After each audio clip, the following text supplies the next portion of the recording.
एक ऐसा वक्त था जब इलॉन मस्क की कंपनी के पास सिर्फ एक आखिरी मौका बचा था। अगर अगला रॉकेट भी फेल हो जाता तो स्पेसएक्स के पास आगे बढ़ने के लिए लगभग कुछ नहीं बचता। उससे पहले 3 रॉकेट्स उड़ चुके थे और तीनों असफल हो चुके थे। लेकिन कुछ ही साल बाद यही कंपनी ऐसे रॉकेट्स बनाने वाली थी जो अंतरिक्ष में सैटेलाइट पहुंचाकर वापस धरती पर उतरेंगे और फिर दोबारा उड़ेंगे। आज स्पेसएक्स के फैल्कन रॉकेट्स को देखकर ऐसा लगता है जैसे रीयूजेबल रॉकेट टेक्नोलॉजी हमेशा से ऑब्वियस थी, लेकिन असल में इसे प्रैक्टिकल बनाने के पीछे सालों की टेस्टिंग, फेलियर्स और इंजीनियरिंग डिसीजंस छिपे हुए हैं। इस कहानी की शुरुआत 2002 में स्पेसएक्स की स्थापना से होती है। इलॉन मस्क का लक्ष्य सिर्फ एक और रॉकेट कंपनी बनाना नहीं था। उनका बड़ा उद्देश्य स्पेस फ्लाइट की कॉस्ट को कम करना और ऐसी टेक्नोलॉजी डेवलप करना था जिससे इंसानों को दूसरे प्लैनेट्स तक भेजना संभव हो सके। लेकिन प्रॉब्लम ये थी कि रॉकेट बनाना सॉफ्टवेयर बनाने जैसा नहीं है। यहाँ एक छोटी सी इंजीनियरिंग गलती भी पूरी मशीन को कुछ ही सेकंड्स में खत्म कर सकती है। मस्क ने शुरुआत में एक रिलेटिवली छोटा रॉकेट बनाने का फैसला किया, फैल्कन 1। ये 2 स्टेज लिक्विड फ्यूल रॉकेट था। इसके पहले स्टेज में इंजन फ्यूल और लिक्विड ऑक्सीजन को कंबस्शन चेंबर में जलाकर हाई प्रेशर गैसेस बनाता था। ये गैसेस नोजल से बहुत तेजी से बाहर निकलती थीं और रिएक्शन फोर्स रॉकेट को ऊपर एक्सेलरेट करती थी। लेकिन सिर्फ इंजन बना देना काफी नहीं था। रॉकेट को हल्का रखना था, फ्यूल को सही प्रेशर पर पहुंचाना था, कंबस्शन स्टेबल रखना था, इलेक्ट्रॉनिक्स को वाइब्रेशन से बचाना था और दोनों स्टेजेस को सही समय पर अलग करना था। स्पेसएक्स ने फैल्कन 1 के लिए अपना इंजन भी खुद डेवलप किया, यानी कंपनी एक साथ rocket structure, engine, avionics, software और लॉन्च सिस्टम जैसी कई चीजों पर काम कर रही थी। फिर आया पहला लॉन्च 24 मार्च 2006। फैल्कन 1 लॉन्च हुआ, लेकिन उड़ान के थोड़ी देर बाद फ्यूल लीक से आग लग गई और मिशन खत्म हो गया। रॉकेट फेलियर अपने आप में बड़ी बात थी, लेकिन असली समस्या यह थी कि अब इंजीनियर्स को पता लगाना था कि फेलियर हुआ क्यों। उन्होंने डेटा देखा, हार्डवेयर इंस्पेक्ट किया और अगली फ्लाइट के लिए चेंजेस किए। फिर आया दूसरा अटेम्प्ट मार्च 2007। इस बार रॉकेट पहले से ज्यादा आगे गया, लेकिन ऑर्बिट तक पहुंचने से पहले मिशन फिर फेल हो गया। 2 फेलियर्स के बाद भी स्पेसएक्स ने डेवलपमेंट जारी रखा, लेकिन तीसरी फ्लाइट में भी प्रॉब्लम खत्म नहीं हुई। फैल्कन 1 ने लॉन्च के दौरान एक और मेजर फेलियर फेस किया और स्पेसक्राफ्ट ऑर्बिट तक नहीं पहुंच पाया। अब सिचुएशन बेहद मुश्किल थी। एक रॉकेट कंपनी जिसने अभी तक सक्सेसफुल ऑर्बिटल लॉन्च नहीं किया था, उसके रिसोर्सेज भी तेजी से कम हो रहे थे। और इसी समय स्पेसएक्स सिर्फ फैल्कन 1 पर काम नहीं कर रही थी, बल्कि आगे के बड़े रॉकेट की टेक्नोलॉजी पर भी काम शुरू हो चुका था। अब अगली फैल्कन 1 फ्लाइट बेहद महत्वपूर्ण थी, क्योंकि अगर यह भी फेल होती तो स्पेसएक्स का फ्यूचर बहुत अनसर्टन हो सकता था। इसी बीच इंजीनियर्स ने रॉकेट में कई इंप्रूवमेंट्स किए। इंजन्स को रिफाइन किया गया, सिस्टम्स को दोबारा टेस्ट किया गया और फ्लाइट की हर छोटी डिटेल को एनालाइज किया गया। फिर आया 28 सितंबर 2008। फैल्कन 1 लॉन्च हुआ। रॉकेट ने एटमॉस्फेयर को पार किया। फर्स्ट स्टेज ने अपना काम पूरा किया, स्टेजेस अलग हुए और अपर स्टेज ने पेलोड को ऑर्बिट की तरफ पुश करना जारी रखा। इस बार कोई मेजर फेलियर नहीं हुआ। फैल्कन 1 ने आखिरकार अर्थ ऑर्बिट हासिल कर ली।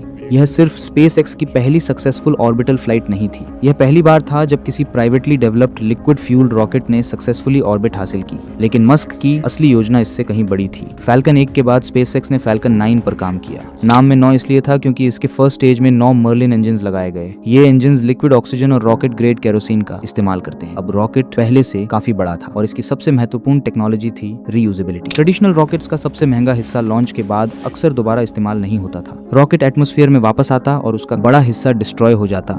मस्क और स्पेसएक्स ने इस मॉडल को बदलने की कोशिश की। आइडिया सिंपल सुनाई देता था, लेकिन इंजीनियरिंग बेहद डिफिकल्ट थी। रॉकेट को पहले हजारों किलोमीटर पर आवर की स्पीड से स्पेस की तरफ जाना था। फिर मिशन के बाद उसी फर्स्ट स्टेज को एटमॉस्फेयर में वापस लाना था। उसकी हॉरिजॉन्टल स्पीड कम करनी थी। फिर इंजन को दोबारा फायर करना था और आखिर में रॉकेट को जमीन या समुद्र में मौजूद एक छोटे लैंडिंग जोन पर वर्टिकली उतरना था। इसके लिए रॉकेट को सिर्फ ऊपर जाने वाला व्हीकल नहीं, बल्कि वापस आने वाला फ्लाइंग मशीन बनाना पड़ा। स्पेसएक्स ने पहले छोटे एक्सपेरिमेंटल व्हीकल्स के साथ इस टेक्नोलॉजी को टेस्ट किया। इन्हीं टेस्ट्स में से एक था ग्रासहॉपर। ग्रासहॉपर एक रीयूजेबल वर्टिकल टेक ऑफ और वर्टिकल लैंडिंग टेस्ट व्हीकल था। यह जमीन से ऊपर जाता, कुछ समय हवा में कंट्रोल होता और फिर उसी जगह वापस उतरता। 2012 और 2013 के दौरान इसकी फ्लाइट्स धीरे धीरे ज्यादा ऊंचाई और ज्यादा कॉम्प्लेक्स मैन्यूवर्स तक पहुंची। इन टेस्ट्स ने एक बहुत इंपॉर्टेंट चीज साबित की, रॉकेट को लॉन्च करने के बाद कंट्रोल्ड तरीके से वापस लाया जा सकता है। लेकिन असली चैलेंज अभी बाकी था। अब इसी टेक्नोलॉजी को एक ऑर्बिटल रॉकेट पर इस्तेमाल करना था। 21 दिसंबर 2015 को फैल्कन 9 ने सैटेलाइट्स को ऑर्बिट में पहुंचाया और उसका फर्स्ट स्टेज वापस पृथ्वी पर आया और लैंडिंग जोन पर सक्सेसफुली लैंड कर गया। यह ऑर्बिटल क्लास रॉकेट की पहली सक्सेसफुल लैंडिंग थी। यह मोमेंट स्पेसएक्स के लिए बहुत बड़ा टर्निंग पॉइंट था, क्योंकि अब रॉकेट सिर्फ स्पेस तक जाने वाली मशीन नहीं रह गया, उसका फर्स्ट स्टेज वापस आ सकता। फिर 8 अप्रैल 2016 को एक और बड़ी अचीवमेंट हुई। फैल्कन 9 का फर्स्ट स्टेज लॉन्च के बाद ओशन में मौजूद ऑटोनोमस ड्रोन शिप पर उतर गया। अब लैंडिंग टेक्नोलॉजी सिर्फ एक्सपेरिमेंट नहीं रही थी, स्पेसएक्स ने इसे ऑपरेशनल लॉन्च सिस्टम का हिस्सा बनाना शुरू कर दिया। और फिर आया अगला बड़ा स्टेप। 30 मार्च 2017 एक पहले इस्तेमाल हो चुके फैल्कन 9 फर्स्ट स्टेज को दोबारा उड़ाया गया।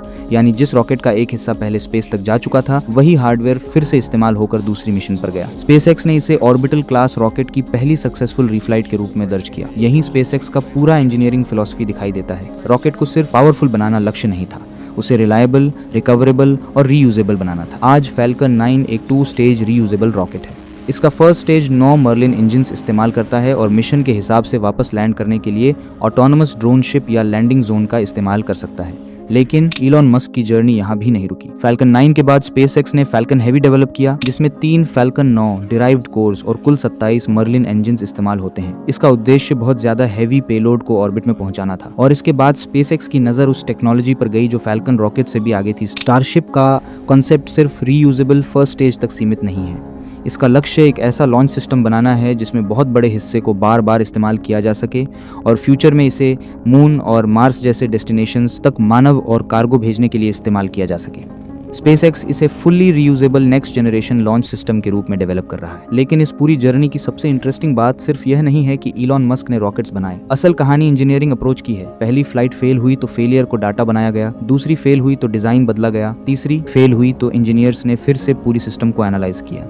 और जब चौथी फ्लाइट में फैल्कन 1 ऑर्बिट तक पहुंचा, तब स्पेसएक्स ने साबित कर दिया कि एक प्राइवेट कंपनी भी liquid fuelled orbital rocket successfully develop कर सकती है। फिर उसी एक्सपीरियंस से फैल्कन 9 आया। फैल्कन 9 से रीयूजेबल लैंडिंग टेक्नोलॉजी आई, लैंडिंग से रिफ्लाइट आया और रिफ्लाइट से रॉकेट को एक डिस्पोजेबल मशीन के बजाय रीयूजेबल ट्रांसपोर्टेशन सिस्टम की तरह देखने का रास्ता खुला। यही वजह है कि स्पेसएक्स की कहानी सिर्फ इलॉन मस्क की सक्सेस स्टोरी नहीं है। यह हजारों engineers, technicians, software developers, machinist और साइंटिस्ट की उस प्रोसेस की कहानी है जिसमें हर फेल लॉन्च ने अगली फ्लाइट के लिए नई इन्फॉर्मेशन दी। रॉकेट साइंस में फेलियर का मतलब हमेशा अंत नहीं होता।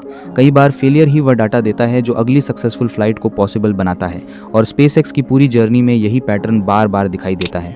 पहले बिल्ड करो, फिर टेस्ट करो, फेल हो तो कारण खोजो, डिजाइन बदलो और फिर दोबारा उड़ाओ। 2006 में फैल्कन एक जमीन से ऊपर गया और कुछ ही समय बाद खत्म हो गया था। 2008 में वही प्रोग्राम ऑर्बिट तक पहुंच गया। 2015 में फैल्कन 9 का फर्स्ट स्टेज वापस जमीन पर उतरा। 2017 में वही कॉन्सेप्ट दोबारा इस्तेमाल होने लगा और आज स्पेसएक्स रीयूजेबल लॉन्च सिस्टम्स को लगातार स्केल करने की कोशिश कर रहा है। यानी जिस टेक्नोलॉजी को कभी इम्पॉसिबल जैसा समझा जाता था, वह अचानक किसी एक दिन में नहीं बनी। उसके पीछे सालों की टेस्टिंग, फेलियर्स, रीडिजाइन और हजारों छोटे इंजीनियरिंग डिसीजंस थे। और शायद यही रॉकेट साइंस की सबसे बड़ी सीख है। अंतरिक्ष तक पहुंचने के लिए सिर्फ एक पावरफुल रॉकेट नहीं चाहिए, बल्कि हर फेलियर से सीखकर अगला रॉकेट पहले से बेहतर बनाने की क्षमता चाहिए।